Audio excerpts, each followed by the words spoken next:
Over the hump on the way to round 23, and the countdown dominates the 360 agenda. Ross Lyon readies his Dockers for the battle for the double chance as Port takes the trial exam en route to September. The coaches have chosen their man. The Power's Robbie Gray takes the first honour as awards season cranks up. And we have ourselves a race against time. Jake Carlisle hoping to nurse his hamstring through to the elimination final. I'm Gerard Whateley. He's Mark Robinson. This Wednesday night, it's footy from all angles. Hello, sorry. Hello. I was just reading the Collingwood memorabilia. The treasure trove? The treasure trove. That's not bad, isn't it? The 1939 Brownlow medal won by Marcus Whelan. They've got it. They've found it. All clubs should do that. Anyway, how are you? Good. One day to go. One day to go. Tomorrow. Have you found a dog wash? Day. No, we do not have a single mobile dog wash. I'll tell you what you need. AFL 360. You need a big bowl. Yep. A big. You need a. I don't know. I need to stand him in something, don't I? Yeah, it's not a bowl. No. It's a container. You need soap. You need a cloth. Yep. And you need the hose. Yep. That's all you need. Okay. Okay. I will ready myself. And a Bible in one hand. And a Bible. Holy and water. a will in the other for the kids. Sellers and Kingy are going to take questions tonight. Are so they really? Fire your best on Twitter over the next 25 minutes or so. Hashtag Ask McClure, hashtag Ask King. Suggestions? Ask McClure about Carlton. Yes. Okay. Repeatedly. What about, can we ask him to ask about Roosie? Yeah, I'm sure if somebody poses it, we can pick it. Righto. Ask Kingy anything you like. What's your Wednesday love? My Wednesday love, Gerard, and we'll get on to Robbie Gray in a second. I touched on this in an article I wrote on Monday, but I really want to bring it back up. We are going to have a bevy of first-time All-Australians, and I love it. I just think it's great that these guys, and in no particular order, I actually think that Luke Parker is a lock. I think Jordan Lewis is a lock. Tommy Rockcliffe is a lock. Robbie Gray is definitely in. He's a double lock.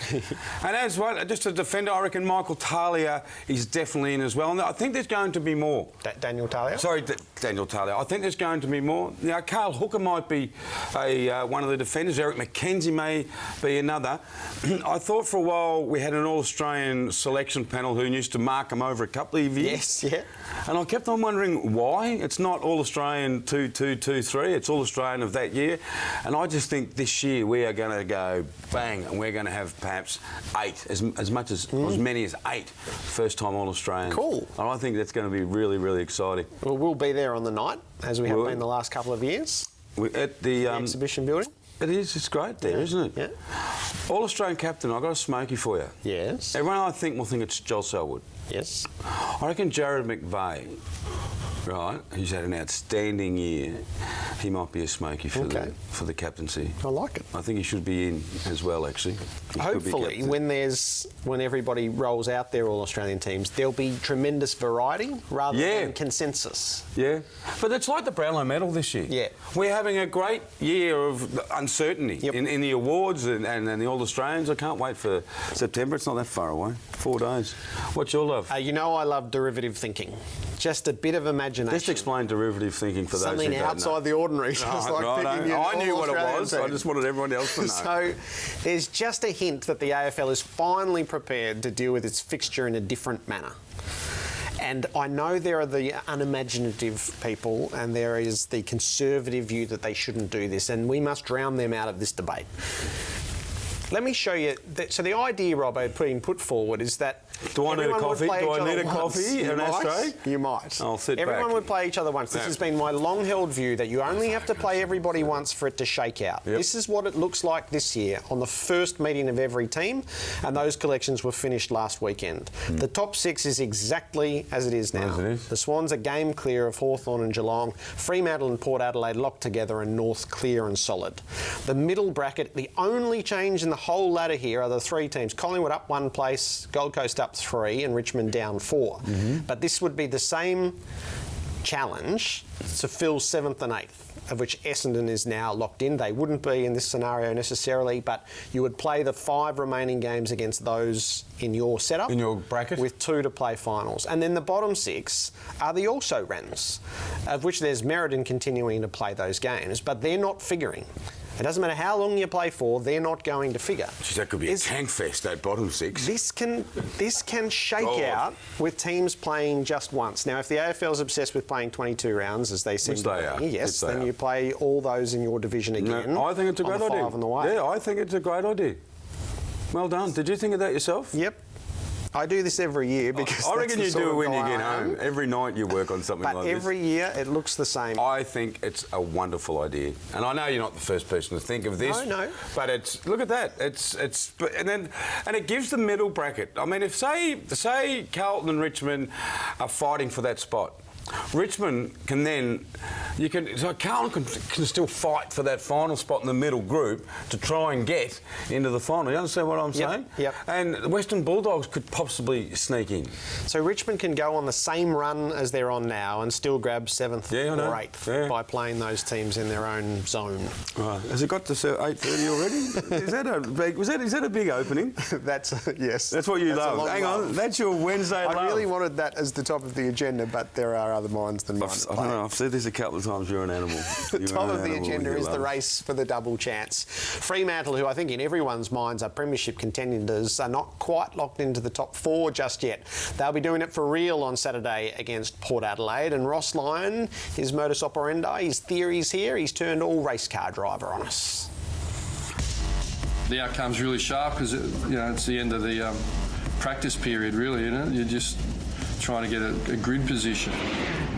It's going to be 4th or 5th grid, isn't it, for either team? So then the real season starts. It's a significant challenge for ours, there's no doubt about that, and they're an elite team. We've got a big challenge, but one we're really looking forward to.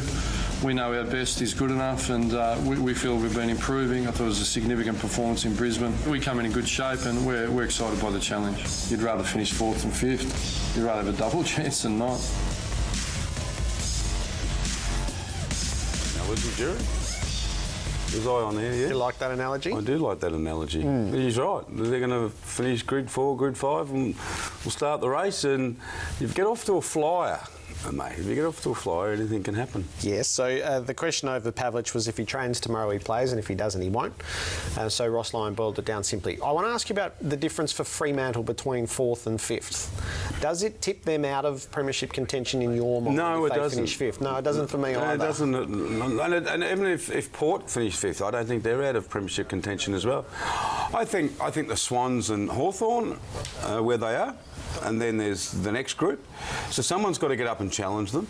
And I've got confidence in right now in Port Adelaide on the road, and certainly Fremantle on the road. So they're going to get a home final if they finish 5th, either side.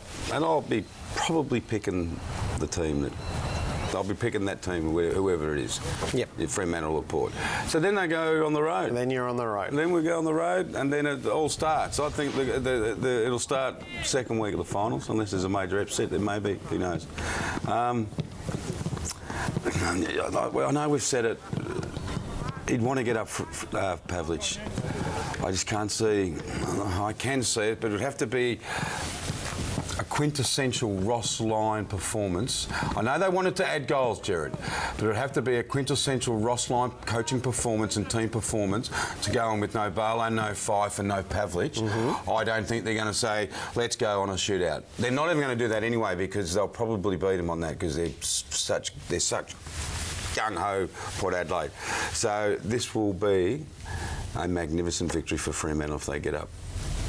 Magnificent, and then they're really back in the hunt if they win this. Okay, we'll roll it all around. Was I supposed to be talking about Port Adelaide with that? No, you can talk about it however you like. We'll roll it all around with Sellers and Kingy shortly. The Port Adelaide side of things this is fantastic. The Coaches Award is decided with a week to play, and it's Robbie Gray. And this is worth recounting 2012, and he suffered as bad a knee injury as you would see. And at that stage, it had 2 good seasons, 2000 2009 and 2011. And he was just building his way into the game. And I was calling this game, and I remember thinking, well, if we never saw him again after how graphic that was, you wouldn't be shocked. He worked his way back. Last year he played 20 games and he showed what he was capable of. And this year he's gone to a play. I never imagined he would be this player. Ken Hinkley did. Mm-hmm. At the start of the year, a lot of clubs do it. They take out writers and media people, and you can talk to them and ask them any questions you like about players, and they're generally pretty good. And as you would imagine, listening to Ken Hinkley, everyone, he tells you the truth. And I asked him, where is he going to improve this year? And he said, Robbie Gray's back from a second year from a knee reconstruction. Yep. And I knew he was a good player, but I don't think we knew he was going to be this influential. But Ken Hinkley knew. So the coaches have picked him as the player of the year. I suppose having that time off, I probably learned a fair bit about myself, and I probably changed a few things, the way I went about things, about my footy. So I think that's certainly helped, and I certainly prepare better now than I used to probably, and that's probably helping. It's probably the most consistent season I've had. But yeah, like I said, it's all about team success, and that's what we play footy for. So a few more weeks to go yet. So the Coaches Award is settled. He can't be surpassed here. Yeah, Robbie Gray from Fife, Kennedy, Franklin, Ablett, Pendlebury, Priddis, Heppel. It's a pretty good group to be sitting on top of with an unassailable lead. Yeah, it is. It is. Who's the only forward in there? So he's played every game. He's kicked 32 goals. 6 times he's had 30 possession games, and he's averaged 25 across the year. What in my? Can I go on a bit of a waffle here? You know how the game keeps evolving, okay? And what's happened? It started coming into vogue, being talked about, I reckon, 3 years ago, called the high half forward, which means that a guy starts in the square, starts on the flank, goes into the midfield, in and out, in and out, in and out. We've spoken to Rob Murphy about it privately. They are, to me, the most damaging players in the competition. To me, Robbie Gray is I'm going to say that quintessentially again, he's the ultimate high half forward. Now, there's a lot of them around their ability to kick goals, ability to rack up huge numbers, and when they rest forward, I go, oh, how dangerous are these guys? It's like having Michael Walters as a 60% midfielder. So that, to me, that position, high half forward, Gunston does it, Bruce does it. They come up the ground, they don't get the numbers like Robbie Gray. But the evolvement of the game in recent years and how the coaches have said, right, how can we get more out of each position? I reckon the coaches have turned the high half forward pretty close into the most dangerous position. Well, let's put our most dangerous players there, because they won't get tagged in the midfield because they're in and out, buzzing around, and they're dangerous up forward. And he's it, and he wins the coaches' votes, because you know what the coaches decide on? Who's the most dangerous player? Who won and lost the game today? Robbie Gray. You know why? They kept on saying to themselves, who's on Robbie Gray? Hey, where's he? You're a defensive coach. What's he doing? He's rolling in, he's rolling back. We've got to get someone on him. To me, that's been a huge change in football, and he's leading the way. So he's a fascinating study in the Brownlow. What the umpires have seen, what the coaches Imagine the coaches, the umpires are saying to each other, who's on Robbie Gray? Who's not trailing him in from the high half forward? Or will they be in the same category as the defender and go, well, how did we miss Robbie Gray? Yeah, maybe. So how will he go against Boak in the polling? He'll be a fascinating study as to where the Brownlow is at the moment and what the umpires see. Let's stay in Adelaide and have a look towards the Crows. They have a very awkward scenario coming at the end of next year, where as it stands, Rory Sloane, Patrick Dangerfield and Taylor Walker all come out of contract at the same time. We've heard Dangerfield tell Robbo previously that he wants to stay, and part of why he wants to stay is Sloane. And Sloane had his say today. To play 100 games here has been pretty special. I know Danger feels the same, and Tex feels the same as well. He'll notch them up pretty soon, I think, as well, once he starts rolling along. But yeah, definitely look to stay, and hopefully we can keep Tex and Danger as well, and all stick together. We are still pretty young, and the three of us you just mentioned are in the leadership group, along with Sauce and Tomo and Dougie. And the more we stick together the next couple of years, the more we'll learn. And I'm sure in situations like we're in last week against North and Richmond, where we've been in front in the last quarter, I'm sure we'll see us start winning those games. So he's on the eve of his 100th game. Next year will be his 7th season, and so too Walker. Jeez, how's it not Dangerfield, gone it's his 8th season, so he's in the free agency window. Yep. The other two are not. They won't be going. No. How formidable, though, is the challenge to fit the three of them in? Because there are Financially? premium dollars to be they had are. elsewhere. Well, if Rory Sloane said, I'm interested, I'm interested in coming back to Victoria. He's a mountain boy here. He is in the vicinity. He's in the vicinity of 700.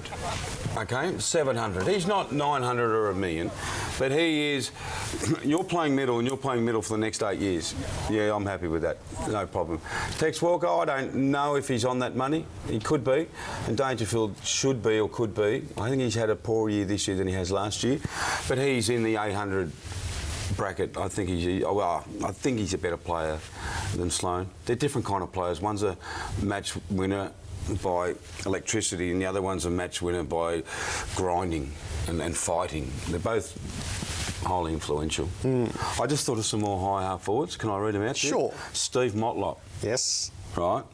Do you often, when you look at Geelong games, think, how can they be leaving? How come Steve Motlop's got so much space? How much? Steve Johnson. You think, who would let Steve Johnson go? You know, and another guy, there's one younger guy, Collingwood. Jamie Allen's going to become a high half forward. Yep. The ability to kick goals and win. I'm going to come up. You talk, right? And I'm going to come up. I'm going to bowl Luke Bruce past you. Luke Brewster's one. Yeah. And is he in your All-Australian team? Yep. Yeah. He's a lock. 52 goals. He's a lock. I forgot him. He's a lock. He's locked himself into the Hawks for the next couple of years. Hawthorn have been exceptional for me from the start. Obviously, coming off a rookie list, I only had sort of 1 year contract, so they sort of showed faith in me, and I'm more than happy to show a little bit of faith back to the club and sign for a few more years. Obviously, been building over the last few years, and to make my debut in 2011, and then I think I've just slowly built each year from there, and then to have the year I've sort of had this year on the back of the last couple of years, I guess has been pretty pleasing. It's gone. More than pretty Easy. pleasing. Ben McGlynn. Yes. He was a half forward. He's probably more mid than forward, but he's in that bracket. Dane Zorko. Yes. Another one. They are just these electrifying players who can make things happen with the ball. I won't think of any more. Okay, I want you to focus just for a moment on Luke Ball. Yep. I want to ask you what the right thing here is. He played 7 years at St Kilda, he's played 5 years at Collingwood, he's a premiership player. His body hasn't quite held up this year. We spoke with Rodney Eade about that last night. The question is Friday night going to be his final game, at least at Collingwood? And it was posed to Nathan Buckley today. Bully and I spoke a couple of months ago and decided to leave it until the end of the year. So, you know, when that is, we'll sit down and he'll have a chat to me about where he feels he's at and where his body's got to, and I'll speak to him on behalf of the club, really, and we'll make a decision from that. You know, when we sit down at a cold, hard light of day and we consider and go through what the future looks like for the club and his opportunities, well, then we'll come to a decision after that. So he did the knee in 2012, played the 3 games there. He played 13 last season, he's played 16 this season. My question to you simply is should he be told before Friday night if it's going to be the end for him? Yes, I think so. Just not a Lenny Hayes farewell, but just a farewell. You know, I get a bit crazy when I talk about these kinds of players.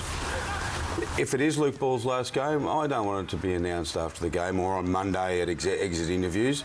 I want people to be able to stand up and clap him and say, you know what, you were taking it too, and you had Judd and Hodgie the side here. Did you get to those levels? No, you did not. Did you play the game that meant that every time you went out there, and I know I say this a lot, but they stand out, mate. He's got great culture. He's got great pedigree. His parents are just fantastic people. He played with great fairness. I don't think I've ever seen Luke Ball do anything in anger on the field. He attacked the ball like he hated the ball. If it's his last game, I think the world should get up and clap him off. I don't, and I would think Hawthorn would go to the boundary and give him a guard of honour and say, hey, you deserve it. you don't. People. You don't choose to do something. People deserve stuff in life. Lenny Hayes deserves 4 clubs, even though he must hate it. Lenny Hayes deserves 4 clubs lining up and saying well done. In a lesser way, but not too much, I think Hawthorn, if he does, is his last game, I would think that Hawthorn deserves to give Luke Ball, on behalf of all of us in football, a clap off the ground. I don't want him to read it in a press release next week. Do you think the fresh injuries, the season injuries... I'll ask you. Yeah. Do you think Scharenberg injury and the McCaffrey knee injuries, will that help him? I suspect it does, but I must admit I sit in the camp as if Buckley thought Ball's time was done at Collingwood. They're not winning the flag next year on all of their planning. It's not about that. No, it is for me. I know, it is for me, because Ball can play 18 games next year and he'll do his bit. It mightn't be 18, but if you'd already made the decision, you know what, we need to open that place up, then I would follow through with that initial instinct. I'm not putting you down when I say that. I used to think that. I really did, and for a long time. But the more I've been so lucky to get involved in the AFL and talk to people at football clubs and coaches, the importance of having people like Luke Ball around here who only may play 14 games. Yeah. That's not the question clubs. you asked, though. You asked specifically relating to the injury. I would have Luke Ball till he was 50 around the club for the culture and the leadership. That's not the question. No, well... The question was, no, it's all encompassing. Does the on-field... help him? If you'd made the decision already that his time was done and you need to open that space up, does he continue on because you lost McCaffrey? That certainly helps. There's no doubt. It certainly helps. It's a hard game. But we see. Look at the list now. The young teams can't compete at the end. You need bodies. Would Geelong go back and keep Chapman and Podsy Adley and Corey? No, they wouldn't. They still wouldn't do it. Even though Podsy Adley would be playing this weekend, they still wouldn't do it. Yeah, that's fine. That's fine. But I want to go back because we're sort of jumping around a little bit. Performance on the field is not everything for keeping someone on the list. And if you're a young team and they've just lost Maxwell, I think, even though Pendlebury's been a great leader and he's going to be a far better leader, I do think you need other leaders at the club. And I actually think when they sit down and think about it, that'll be a tick. You don't have to play 22 games in the season to contribute to a footy team. So will they be making the finals? Nobody thinks so, and yet they're still mathematically in at Collingwood. So this was Nathan Buckley on that particular issue today. We set an aim of playing finals at the beginning of the year, and we've got the opportunity to do it. We're a couple of days away from having that chance. So we're still 100% focused on that endeavour. Post-mortems and reviews will take place in their appropriate position, but we're absolutely focused on performing in 48 hours time and giving ourselves the best chance to qualify. Do you give them any chance? Zero. Yes, okay. Just zero. One team, it's like, we're in analogies. One team is like a car. Can we get cars? Sure. Remember your first car? I don't even know what it was. It was spluttering. It was a laser. I could imagine. It had to have a bottle of water in it for when it ran dry and you had to fill it up. Collingwood is your laser. Yep.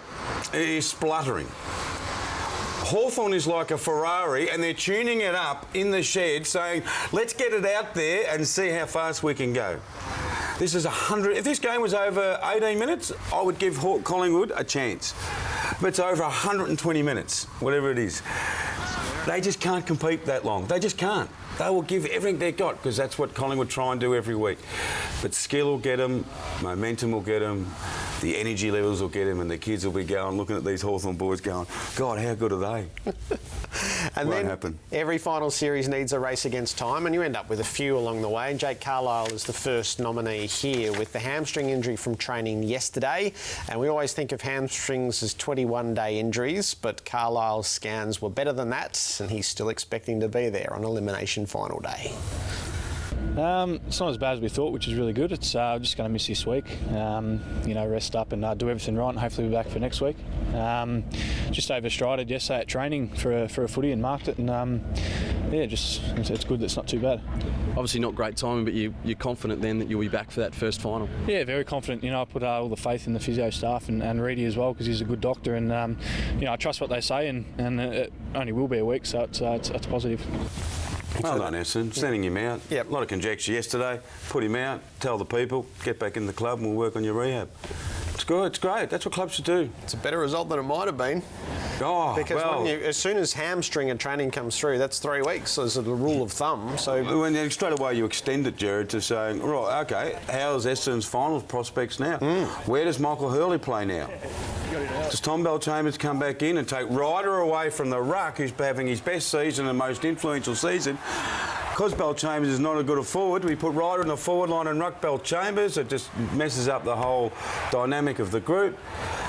They've still got to deal with it this week. It'll be interesting to see how Bomber goes about it. Yep. To find that other key forward. He did say a couple of weeks ago, Jared, that he was thinking about playing Tate Pears as a forward. Remember that? I might have been away for that, I reckon. Oh, that was our best show of the year.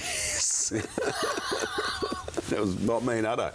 Best show of the year, which is unbelievable. But anyway, Tate Pears might be an opportunity. I don't know. Righto. Let's bring in King and McClure and have a look at the other pressing issues as we head towards this final weekend of footy. I think they've both got views about how you approach round 23. That's a beautiful mark. Oh, beautifully plucked in by David King.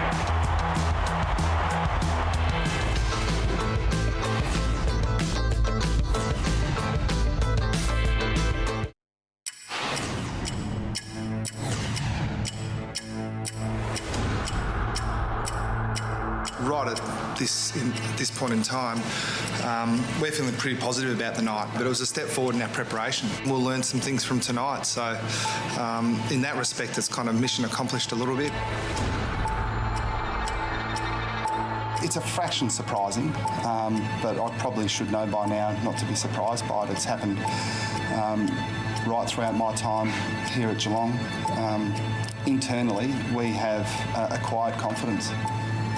We don't need to broadcast it to anyone outside. We're confident for our own reasons. We're not going to spell them out publicly. But we know that against the best opposition in finals, you can't afford to do that. But we've definitely got a high degree of confidence that it can be remedied. Holding the line, Chris Scott, in the aftermath of what happened on Saturday night. David King, welcome. Okay, boys. Mark McClure, hello. Hi, King. Jared, how are you? Hello, Jared. What are you looking at me for? I'm not Jared. Hello, Sellers. I mean, Little false step. It's a little bit of different weight level here. Who's the message for? Who's the message for Chris Scott? Oh, I think he was always going to say that, regardless of what the actual result was going to be. They tried a few things. They tested the water. A lot more handball, a lot more excitement. The Hawks struggled with it for a little while. Does that mean they'll go with it again, you think? I'm not sure. I'm not sure what it actually means. I'm not sure whether that game actually means anything in isolation. But I think they tried a few things. Both coaches, I'm sure, did. Harder to find out what sort of Hawthorn did. But I think the Cats tried to hang on to the ball a bit more and play with a bit more dare via the handball game. It had its frustration, as you can see there, Jerry, which it does do. But yeah, I don't think either side walk away too damaged from it at all. Geelong got big man trouble, I reckon. They'll lose their man up forward, Kirsten. So they're going to play up forward. They're going to play McIntosh, or they're going to play Blitzavs, or because they only go to Hawkins 182 times this year they've gone to. The next best is 41. That's a massive difference who you go to in the forward line. So that's Bartel, who's the second best. So they are obviously going to keep going to Hawkins, and they should load up with more speed, I reckon. Try more speed, something different completely. And Varco's their one. Christensen's been good. Murdoch's been good. Motlop's been pretty good, but Varco's the one who's been missing in the goal-kicking area. So they need to give him a rocket or get him going somehow, because you can't flick a switch on. I'd love to see him throw Harry Taylor forward at the start of a final. Taylor and Hawkins down there, let's just see what happens. Let's trust the other guys in the back six just for 10 minutes and see if they hold up OK. I know he's a fantastic centre-half back. He's a gun. But if you can kick 3 or 4 in a half of football, you know what, that just could be the difference. It'd be jittery first 10 minutes, wouldn't it? Oh, yeah. Can the defence hold up, though? Well, I think Rivers has had a pretty good year, and I think we all know Lonergan's a pretty good one-on-one defender. Can Mackie play the next tall? He can. He can. He's done it. Does it a lot. The game's about momentum now, though. It's about cashing in when you've got it. And the way Geelong start games, I'd love to see them go after them early. Okay, we can always flip him back if it's not going that way, and you can do that in reality in 30 seconds. Might cost you 1 goal. But to have the courage to throw him forward. Imagine that magnet in the pre-game meeting. The boys would go, "Oh, I like this." What about the Hawthorn looking at when they spread? Right, He's yours. Where's Harry going? He's yours. Go down the other end. It was interesting. Jordan Lewis won't tell us the soul, will he? You know how we talk off air all the time. I asked him. I said, "Was it a tactical game on the weekend?" Because I'm worried. I'm like you. Is there much in it or not in it? What did Chris Scott mean? And he said, "Yeah, it was a bit after half time." I said, "What happened?" He goes, "I'm not telling you." He will never tell us. Well, why should he? Well, I was hoping. So you tell the world? No, well, I would say I don't know where I got it from. they clearly changed the way they played Kingy. Clearly. And I don't really think either team cared greatly. I think from the outside world we want to make an assessment on it. But it'll be vastly different to what you see in 2 weeks' time. I've got no doubt about that. Okay. Well, hopefully we're talking about it next Wednesday. Saturday footy in the twilight in Sydney. The Swans and the Tigers. And this is captivating as a prospect. You'll be there? Yeah, it'll be great. Oh, look, at the end of the day, it comes down to can they do it? In the moments that matter, can these guys, who I think have done a fantastic job to turn the year around, they could have just walked meekly through this year and got it, and copped all the wax to a point where they become irrelevant. We love that word at the moment in footy, but I think they've done a great job to turn it around. But right now, it comes down to that 2 hours on Saturday afternoon. Can their leaders lead? That's the big challenge for them this week. So you've got 3 little keys, not little, they're very big keys. If Richmond is to do it, these are your 3 parameters. Well, we know that Sydney have locked away top spot. So they've got to put doubt into Sydney's mind about how physical this game's going to be. If you want to take some soreness and some baggage into next week, we're going to make you pay. That first 2 minutes of the game, the first ruck contest, the first contested footy, they've got to come spearing in at 100 miles an hour to let them know they are on. And that they're playing for finals footy, their reputation as a club's on the line, and they've got to make Sydney think, are we really in for this? They're going to make the coaching staff in the Sydney box think, gee, do we want to have our guns in the front line of this? They've got to put some nerves to the Swans. Now, it sounds like a silly thing to say, but if they want to go up there and play uncontested footy, they'll get blown away and they'll get embarrassed. But if they want to just try and prise open a little wedge in the back of the mind, they've got to set the tone early. In your era, a ruckman would just go straight at the other ruckman, lift his knee and cut him in half. Yeah. And say, right, that's the That probably tone. should happen too. But I'm not so certain that they're good enough. I mean, their only loss in the last sort of 10 or 12 weeks is Sydney, and there's 11 points. 2 goals, there's not much. Nothing in it, yeah, 11 points, that's all it was. So they did a really good job, and they were poor sometimes in that night when they moved the ball forward. They're better than that now. Yeah. They're much better than that now. So it'll be a good contest, but I think Sydney are a pretty proud bunch. I'm not saying they bash them. I'm not saying they go. No, I know what you're saying. They've got to make aggressive. It's a game. Second, Sydney are proud, mate. Yeah, second, the leaders have got to lead, and I think they've done a great job in the second half of the year. Their leadership core, they've really stood up when it has mattered in terms of turning the club around. Who's impressed you? It starts with this guy. I think he's their go-to man. He's the one who generates their forward movement. He had 36 touches last time they played. He kicked a couple of big goals last year up at the SCG. 5 clearances. He's the one for me. He can turn on a dime. Now, this bloke has been criticised by everyone for the first 12 weeks of the year, and the critics who are wide and far, and I was one of them, have watched him turn his year around. But this is the game where we need to see him at his best. Delidio's gone forward. Less of this, more catching the ball in the forward half. Kicked 1 goal last time. They need him to light up and be the awkward matchup that a Bruce is when they play the Swans, or a Gunston is, and Delidio can do it. OK, Jack Revolt was on this theme this afternoon, particularly with Cochin, as to how things have changed at Richmond. I think we've definitely matured as a group. We've had some pretty sort of solid sessions where we've been pretty honest with each other, and sometimes that stuff's really hard to do, and it's hard to tell your mate that you need him to step up more and you expect more of him because you're obviously best mates. But that's just the nature of the beast, and it's what we needed to do, and we've really learned a lot from obviously the start of the season, and we've learned a lot about ourselves over the last, I suppose, 10 weeks, the back end of the season since the bye. So we've certainly matured as a group, and I reckon our leaders are probably the guys that have really stepped up and matured the most. Starting with the captain, he, as I said before, he's been nothing short of exceptional in the way he's stood up as a captain, not just on field, because I reckon his actions always on field have been that of a really good captain, but his off field actions and where he's driven the group over the last couple of months has been fantastic. So that's the picture of leadership. Well said, wasn't it? That was probably the best I've heard Jack talk for some time. Just good common sense and really letting them know that the leaders are in control of the club. What's your third parameter? Oh, the third one is their composure down back. Whenever Richmond seemed to fall apart, it's the exiting out of their back 50. And last time they played the Swans, it was the whole of the score. It was the whole of Sydney's score. They just had no control coming out of their defensive 50.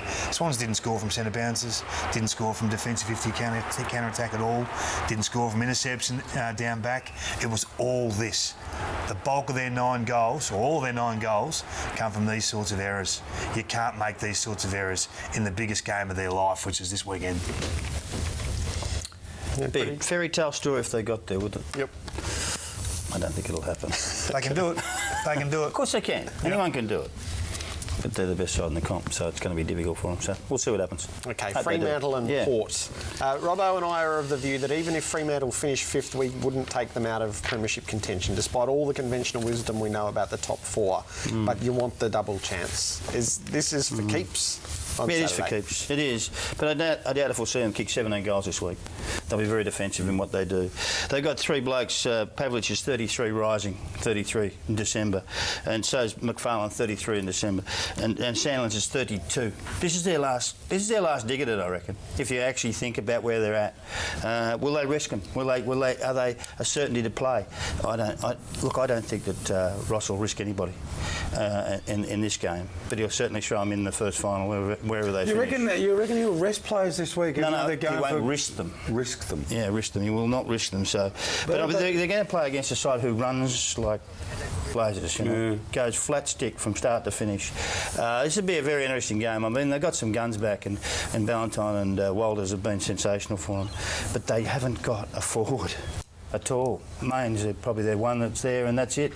Who's going to play as their tall forward if Pav doesn't play? And he kicked 5 goals against Hawthorn. Taberner's doing it. Yeah, right? he's been okay. He has been okay, but he's just a kid going. Yeah, but you got to trust him.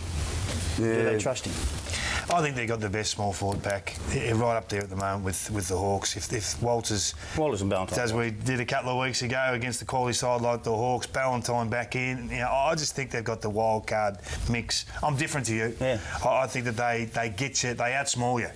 They've just got so many talented small forwards. Lockie Neal's become a player.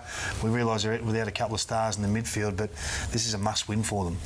Yeah, it is. Yeah, I can't win it outside the 4. No, I don't care who you want to whoever mount up wins for. this You can't win gets it. a chance. The other one's gone. All right. We debated Luke Ball before. Yeah. If you were Nathan Buckley, not what will he do, what would you do?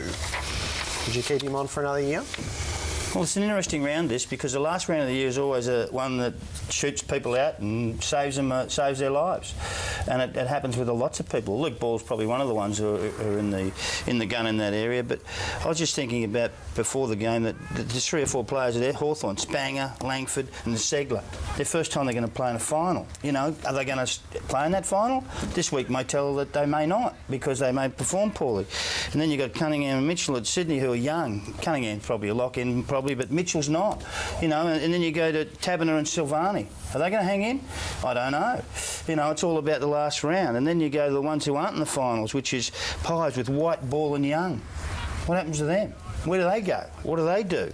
What do the Dogs do with Will Minson? Just to throw another club in the place. I mean, so look, this can make or break you, this round. And everyone knows about the last game. They remember it. Would you keep him? No. But they probably will, because they've got a couple of knee injuries that have hurt them. They'll probably keep him. And I like him. I reckon he's a terrific bloke. He'll fight, but how many games will he play? Would you keep him? Yeah, I'd keep him. I said a month ago that you should keep him. I don't think there's a rush to get these people out of your club. There's no rush to get rid of quality people who set the right standards around the club, not just on field but off. The younger players need them, and they've got a lot of younger players at the moment. I think that we underestimate the lack of experience there at the moment. They've made a decision, we said this at the start of the year, to take one step back for 2 forward in the next 2 or 3 years. For me, he's a must keep. The 2 knee recos in 24 hours didn't help them. It helped Luke Ball. It didn't help the Pies, obviously, last week. I think they'll keep him. Geez, interesting. Their midfield's fallen apart completely. Without Swan, without penalties there, the rest of them are all gone almost. Sidebottom's the only other one. Beams is hurt. They're all in trouble, and Ball's sort of hanging. So Sellers has if that's not the right thing put to say. round 23 out there, how he views it. Have you got little rules for the last round of home and away? Oh, if you're in finals contention, Jared, there are 3 basic rules. No running back with a flight this week. I think you've got to put that on the whiteboard. Front and square. Turn around, front and square. Yeah. If you've got any doubt on how to do that, I can show you how to do that. You know, the Glenn Archer said to me once, he goes, I hate that. Yeah. He goes, you go back with the fly of the ball. Watch too many players who go out with the fly of the ball, stop, and turn around and go, no, I'll go front and square. Yeah, that was his job. The skunks like me hung around the outside. Righto, no going back to the fly. The second one, I think you'll see, the sides that are ready for the finals, regardless of whether they're winning or losing games in the last 10 minutes, they'll play uncontested footy. They'll chip the ball around and they'll try and run the clock down because you can't afford to have injuries. There's no need to risk your players at this stage. And the last one, no nuff-nuffs this week. We don't need anyone getting suspended in round 23. Yes. That's the killer for me. You don't want fit players sitting in the stands first week. One positive about Steve Johnson not playing this week, he can't get caught up in anything. Can't get tangled. What are they going to do with Tyrone Vickery? It's a bit different. Yours are for those teams who are locked and set. Yeah. They're not Richmond are playing for their lives. They're playing. Exactly. What do you think they should do with him? Should he play?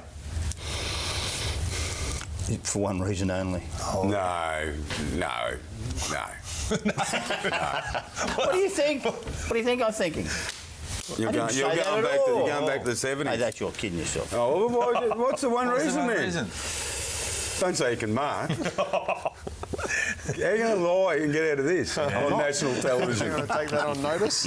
It's an interesting one, though. He'll think about it. He will think about playing him, not for that reason, to try and exploit. Yeah, to try and do something. You know, Griffiths won't go. They might go. Big and a forward line. I reckon they got enough. They got enough tools to cover him anyway. He won't be the difference. No, he won't make the difference. The difference between them winning and losing this game won't be Ty Vickery, I can tell you. No, it won't be. All right, one topic that's not the here and now, that's the futures market. You want to put a name on the futures market? Oh, Mitch Clark. If Mitch is in a place, or a space I should say, where he's ready to come back in AFL football, how does he come back? How does he actually get back in? He's got to nominate for the draft. He must. Have you got? Well, he does have to nominate. He's on Melbourne's list. No, he's not. He is on Melbourne's list. Oh, okay. Is he? Yes. Yeah. So is he not paid out? I've understood his manager spoke in Perth radio last night, right? Colin Young. He said that several clubs have approached him and said, what is Mitch Clark doing? Yeah. So we confirmed with the AFL late today that he is. That he is on Melbourne's list. He's on Melbourne's list. So, well, why didn't you say that? I just confirmed did. it. Because I wasn't believing I didn't get a chance. I wasn't believing You it. said you had to register for the draft. I got told you had to register for the draft. Is he listening tonight? So why is he still on the list? On the rundown cells. Did you? You should follow it every now and then. This is the one for me. What if he decides, Robbo? What the awkwardness of this with the Melbourne scenario now? If Paul Roos decides that they want to make a trade on this player, or Mitch decides he wants to play, but he wants to play from Perth, the acquisition of Mitch Clark, I think, will be a talking point in the postseason. Oh, no doubt. If they can convince him to play one of the Perth teams, and we're talking Fremantle here, if they can convince him to play, and his manager said probably not, but if they can, and I didn't know he was still on Melbourne's list. What's he worth? If you're Fremantle, do you trade your first pick? No doubt. Pick 16, 17? Yeah, whatever it is. Hey, Robbo, he's a tease. He teased in Brisbane. No, he used to tease. He did. No. I don't think he's a tease. Yeah, he put out a bit. He put out a bit when he was in Melbourne. Will his contract go with him? No. Starts afresh. You sure? Starts afresh. Yeah. No, why is he on the list then? That's all been paid out. Settled. That's all been paid out, He's not mate. good with the trade talk, is he? We should I told you, I don't do trade. We've got a series of questions coming your way next, coming from I'm going to ring up the Twitter. AFL and confirm that he is. Tonight, Bounce immediately follows us with Jason Dunstall leading the crew. He doesn't believe me. I don't.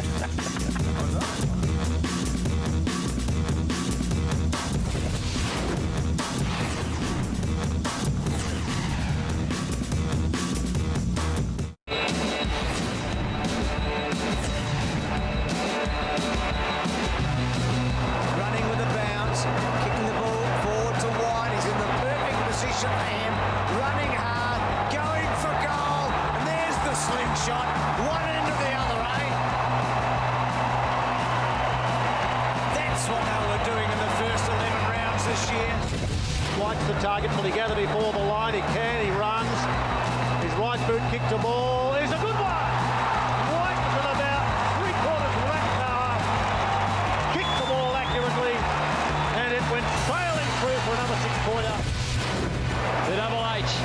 through the wing, kicks the half forward to Matty White. He's charging through the 50.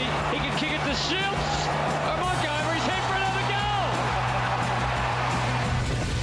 Hartlett streaming through centre wing, unpressured and delivering to White, who's put some space between himself and Holman. White closing, has a ping, going all the way. Have a look at this. The pocket. White, brilliant stuff. He's been a good one and they need more from him over the next few weeks. Just before we get to your Twitter questions, I'll raise the issue of Daniel Talia with you from today. Everyone likes to beat a speeding ticket, especially when your licence is under threat. Daniel Talia sent his lawyers to court to argue that the vomiting cat in the back seat had caused such a distraction. What evidence? What evidence did he produce? He produced a winning case. Did he bring the vomit? He produced a winning case. Chiba has saved Daniel Talia's licence. My question to you is, from here on is the that a football coat or a field, cat? do you think it will be used against Daniel Talia? Well, I know I've got to get hold of a cat, Jared, pretty quick because I'm skating on thin ice. I need a cat that's crook. Vomited in the back, eh? That's another one. Okay, here are your questions. First for Kingy, from Mitch. How far can North go in this year's final series? How far can they go? Well, it's going to be 50-50 against the Bombers first week. So I think they can get over the line in that one without Burma. Second week, Burma back, they'd probably play Hawthorn. Would it be Hawthorn or Geelong? Let's just say it's Geelong. They wouldn't be outside the realms of winning that. The furthest they can go, I think, is prelim, which would be a huge result for them. They have to win one final for me. Okay, Damon is asking McClure, has your opinion of Mick changed in the last 6 weeks or so? Will he coach next year? This could be fantastic. Has Mick changed? I don't think so. So my opinion hasn't changed. No, it hasn't changed. What was your opinion? Just a reminder. Sorry? Time to go. Now? No, well, he hasn't changed, so I haven't changed. So I'm not changing. So, hang on, we've just got to just clarify. You think Mick should not coach next year? I think he needs to let us know what's going on first, what's going on with his footy club, and then there's a decision to be made. What he thinks. To you, Kingy, from Bede, how much will the difference in break, coupled with travel, be a determining factor in the Dockers versus Port game? The Dockers versus Port game. Well, all I know, I'll give you a number, okay? In terms of travel, the top 5 teams versus the top 5 teams, okay? So the best versus the best. The travelling team has won 1 from 12, and that's Sydney beating Port Adelaide in Adelaide.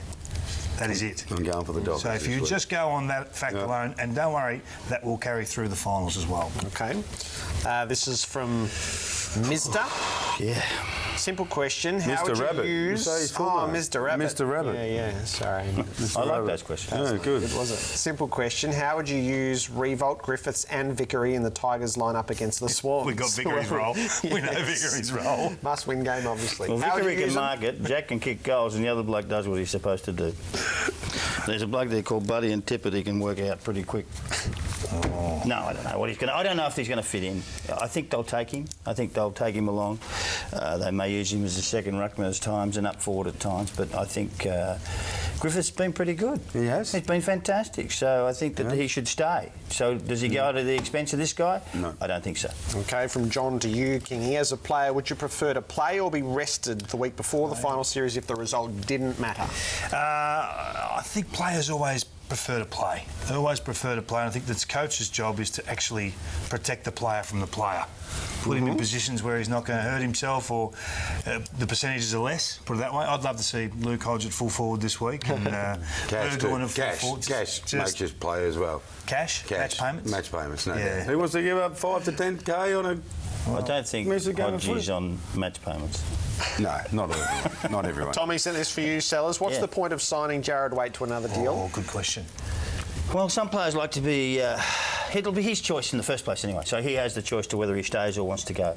But if he wants to stay and sign another contract, some people like to stay at one club for the rest of their life. And if he seeks to go, well, that's great too. It's good for him. So for me, I think he's been okay for Carlton, but he just hasn't played enough. Does he stay? I can't answer that question. It's up to him. He's a free agent. How are you going, Robert? No, I don't think Jared Waite's staying. How do you know? Who told you? Next. I want you to answer this one. This is from Gregory. What do you think is the toughest road trip in September? Toughest road Sydney and Sydney, Freo in Perth, Port Adelaide at the Oval. Oh, the toughest one. Look, they're all tough. We just told you the figures. Yeah, one win from 12 opportunities. I'm saying Sydney. Sydney. ANZ Stadium, because it takes a long time to get out there, Jerry. It's not good out there. Really easy to go on a Perth. Goodbye. See you next week. Fight night tomorrow night. Cameron Mooney and Barry Hall in for the in-depth look at the final round of home and away.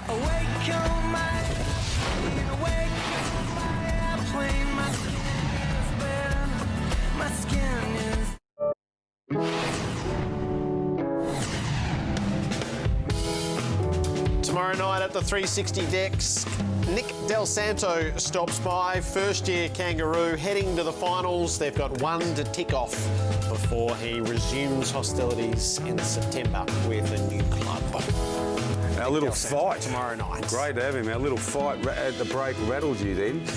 You said at the decks. I wasn't in the fight. At the decks. Who would you rather be thanks to Gatorade? Yep. Ross or Kenny?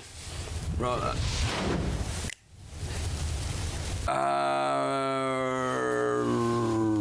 Ross. Don't know why. Ross.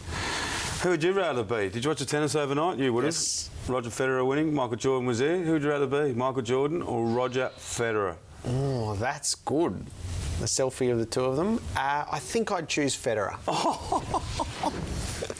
That surely Look, would you'd shock rather you, be a tennis player than Michael See you Jordan. tomorrow with your dog.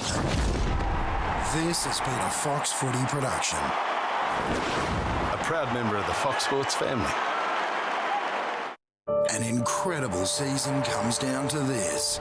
5 teams fighting for that all-important last final spot. In an unbelievable finish to this miraculous season, there's one thing you can be sure of. Every game will be live in HD with no ad breaks, siren to siren.